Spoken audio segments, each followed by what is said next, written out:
What's up guys, Dutogiraikonoka here and welcome to Blackrock card review. I think this will be part 6 now.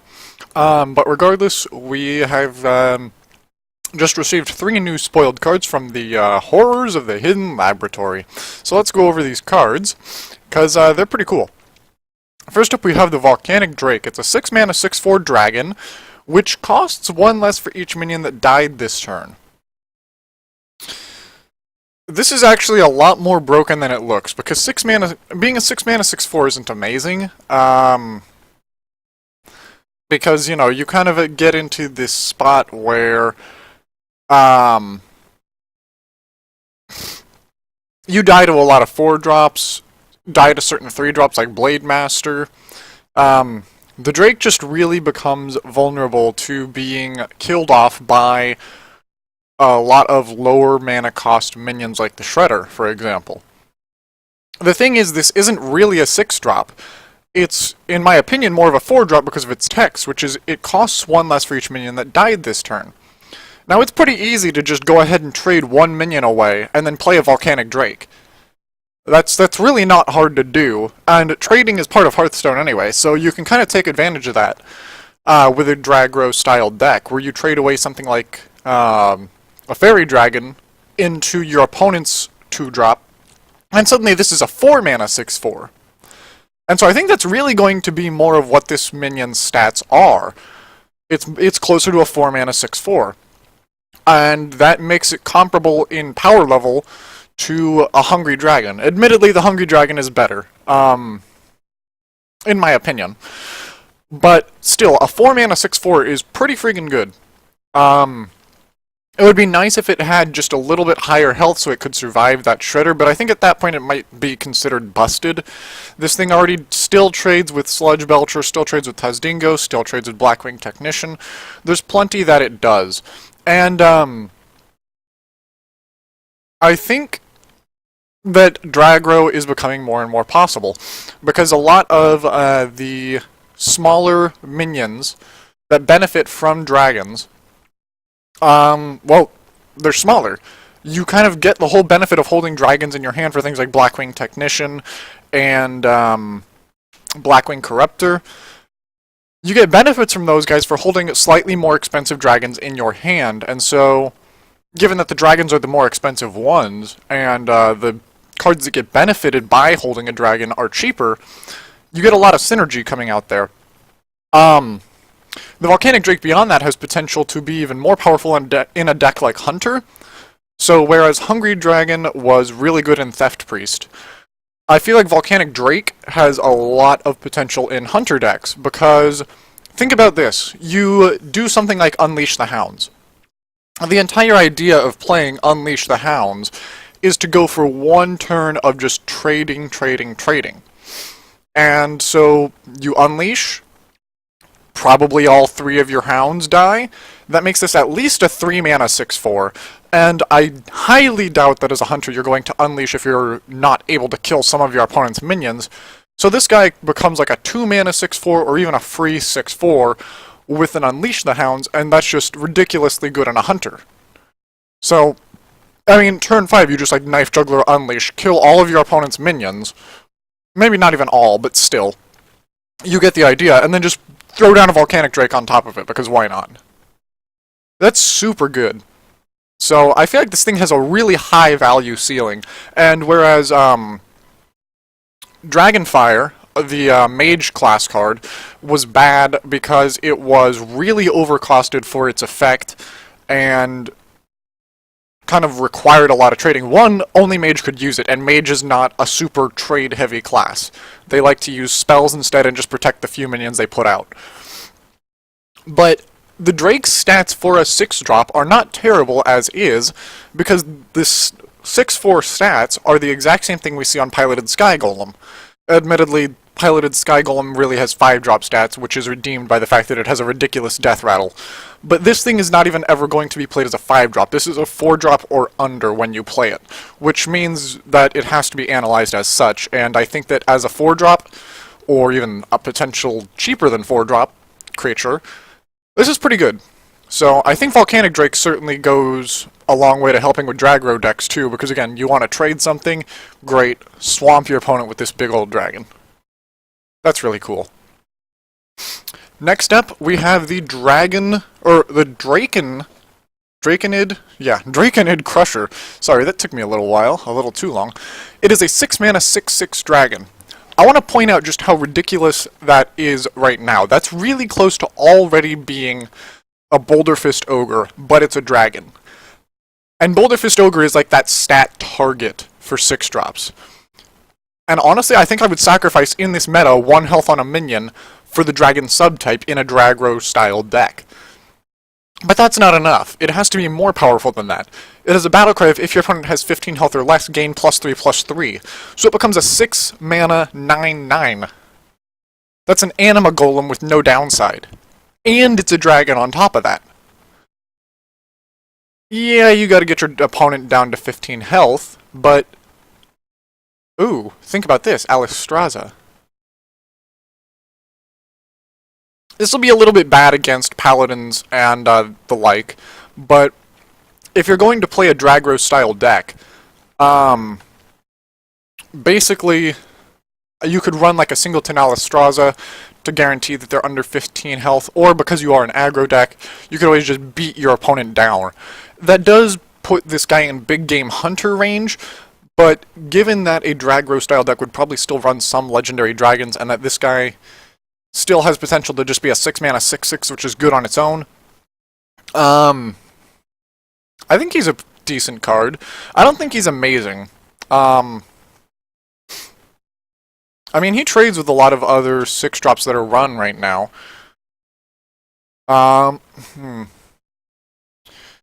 He kills off the first body of Highmane, assuming his battle cry isn't triggered. He survives a Sylvanas, but that's not necessarily the best. He trades with the first body of a piloted Sky Golem. Any other big 6-drops that are run right now? No, not really. So what's the upside? He can trade with a Belcher. He can survive trading with a Bear form Druid of the Claw. He can trade with Lotheb and survive. He can trade with Harrison and survive. Huh. Okay. Well, I guess that's just a 6-drop for you then. It dies to other 6-drops and trades well with 5-drops. But with the battle cry, it then survives a Highmane and a piloted Sky Golem if you can get the battle cry to be triggered. So I think this is again a pretty good card. I'm still worried about the Dragro style decks because again, when you saw like Mech Mage and a lot of these other more aggro decks, you know, they were really, really fast. You picked up basically anything that cost 4 or less and just threw it at your opponent in one glorious attempt to kill them. Whereas with the dragons of Blackrock, you guys didn't see that. That's just for a little bit. That's in a little bit.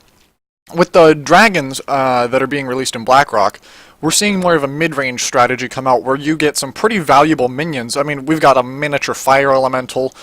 We've got, you know, the value Drake coming out. We've got Dragonid Crusher, Hungry Dragon. There's just a lot of these really good mid-game minions. And, honestly, I'm okay with a mid-range Priest deck as well. Priest is typically just control, control, control, control, control. I don't know, really, if Priest is still the go-to dragon deck. Because now that we have a 6-drop dragon, that kind of takes Cabal's spot as a beneficiary of Hungry Dragon. Volcanic Drake doesn't really count as a 6-drop. To me, he's more of a 4-drop. But that being said, we've already got the Dragonkin Sorcerer and the Hungry Dragon in the 4-drop slot as well. And while I would argue that the Volcanic Drake is probably better than Dragonkin Sorcerer, because, think about it, you put a Power Word Shield on a Dragonkin Sorcerer, you get a 4/8. You put a Power Word Shield on a Volcanic Drake, it's still a 5-mana play, you get a 6/6. I mean, it's up to you which one you prefer, but I think I prefer the 6/6.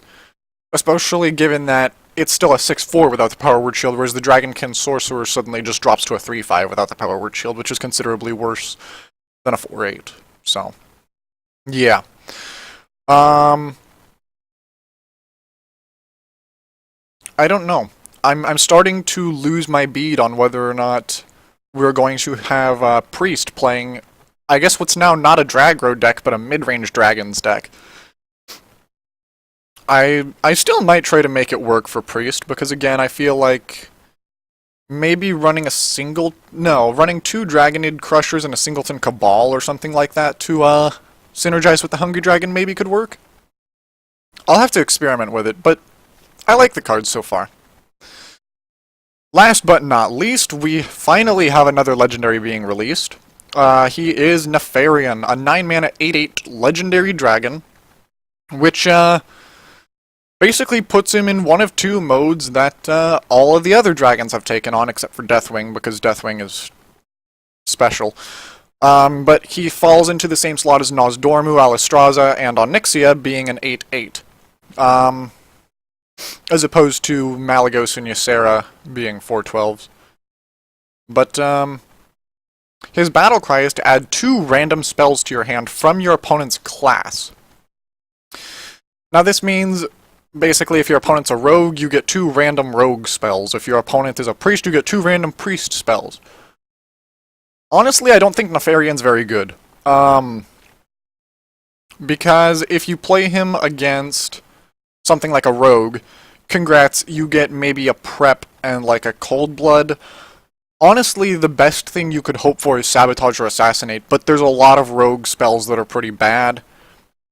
Same thing for warrior, where there's just not very many warrior spells that are going to be good. You'd have to like sit there and pray for an execute or a brawl, and you could just as easily get charge or enrage, or no, it's inner rage, not enrage. There's plenty of bad spells there to get.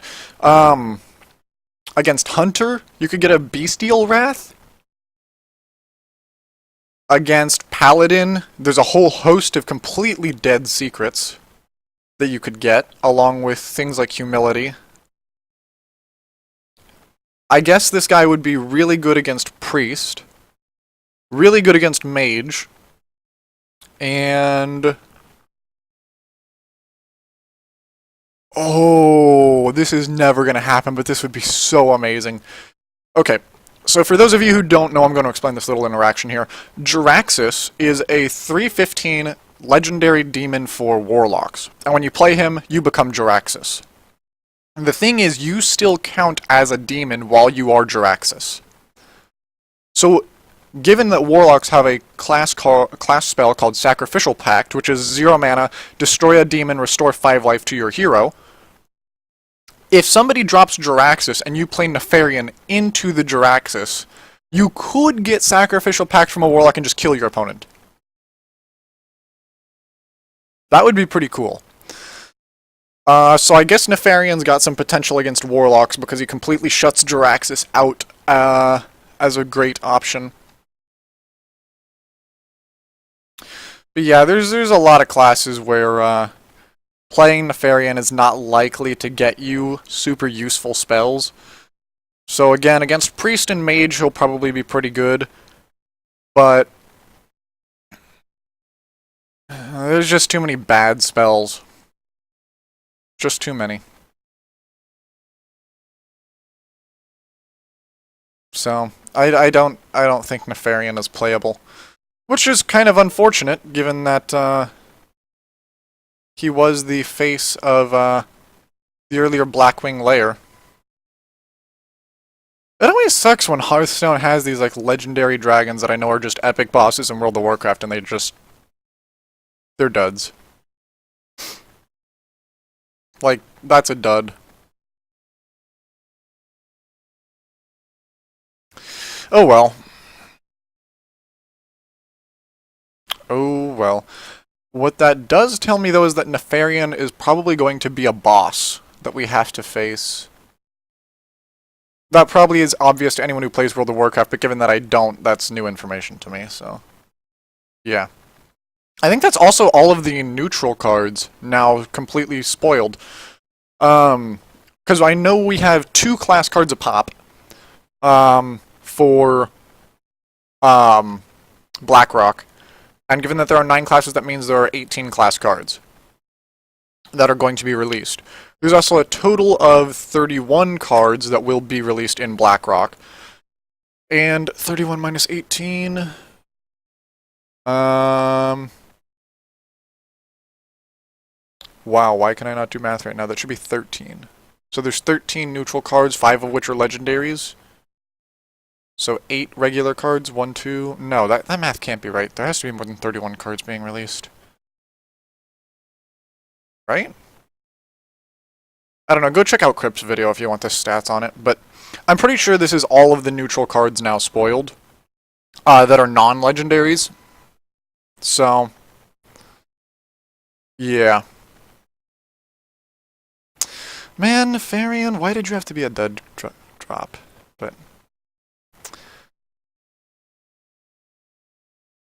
oh well. I think we've got some real potential with dragons here in Blackrock, and I will try to make it work with Priest. But yeah, I'm losing the Priest hype for mid-range dragon deck more and more. Because again, now the only synergies we have left are Hungry Dragon with Cabal, which is pretty ridiculous, especially given how strong Hungry Dragon is as a 4-drop. But your opponent's given a turn, actually 2 turns in between to do something with that 1-drop. Unless you want to play Hungry Dragon and then coin a Cabal. But you can't always guarantee that you'll have that kind of combo. So there's that synergy, and then there's Dragonkin Sorcerer with Power Word Shield, which might be usurped by Volcanic Drake in the first place. So, we'll have to see. I'm hyped. I'll try mid-range Dragon Priest. But I cannot guarantee that it will be any better than Mech Priest, actually. Because Mech Priest has what is arguably one of the best mechs in the game with upgraded Repair Bot, which is a 5-5 with a battle cry of grant a mech plus 4 health. He might as well be a 5-9 for his total combined stats, which is ridiculous in a 5-drop, but it doesn't make Mech Priest playable. And so, I don't know if the synergies that will be present for Dragon Priest are going to be enough to make it playable. We don't know any of the class cards yet, to be fair. And even though there has never been a Dragon class card, I'm not expecting there to be a unique Dragon minion for Priest, by the way. But what I am hoping for is a minion that benefits from having dragons around. We haven't seen that yet either, out of any of the classes, which is still unfortunate. A lot of these minions actually work off of being damaged. I really hope Priest doesn't get a minion that does that, like Axe Flinger and Imp Gang Boss, because Priest is not something that can damage its own minions all that well to get value out of effects like that. And, I don't know what the Priest class spell will be. We'll have to see. But, anyway, thank you guys for watching. I hope you've enjoyed. If you have any of your own thoughts, contrary to my own, feel free to comment and let me know. But I hope you guys enjoyed. I hope you guys found my review a little bit helpful or enlightening or even enjoyable, maybe. And I'll see you guys when the next set of Blackrock cards are spoiled. Take care.